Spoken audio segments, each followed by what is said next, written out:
আসসালামু আলাইকুম রহমতুল্লাহ। একজন ভাইকে, ইসলামী ভাইকে পেয়েছি। তার মুখ থেকে 3 বা 4টা প্রশ্ন করব, সেই প্রশ্নের উত্তরটা আমরা জেনে নিব। আসসালামু আলাইকুম। ওয়ালাইকুম সালাম। কেমন আছো? ভালো আছি আলহামদুলিল্লাহ। তোমার নাম? মুবারক শেখ। তোমার বাড়ি কোথায়? এইখানে ঘুরতে এসেছি। এখানে কোন গ্রাম? চিল্লাঙ্গা।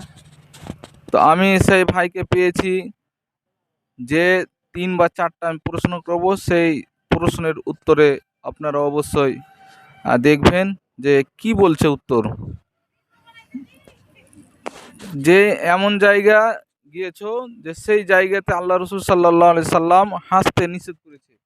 মোহাম্মদ সাল্লাল্লাহু আলাইহি সাল্লাম হাসতে নিষেধ করেছে। নামাজ পড়তে গেলে না না না থামো ভুলে গেছি। এবার বলো।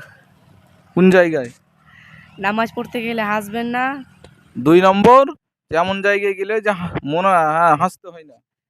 কবরস্থান যেতে গেলে হাসতে হয় না। 3 নম্বর, আরো একটি জায়গায় গেলে হাসতে হয় না। দোয়া করতে গেলে হাসতে হয় না। আর এমন জায়গা আবার গেলাম যে সেই জায়গাতে আবার হাসতে হয় না। কারো মুখ দেখে হাসতে হয় না। মাশাআল্লাহ, যে 4টি প্রশ্ন, 4টি উত্তর পেয়ে গেলাম। আপনারা অবশ্যই এই থেকে আপনারা শিক্ষা গ্রহণ করবেন।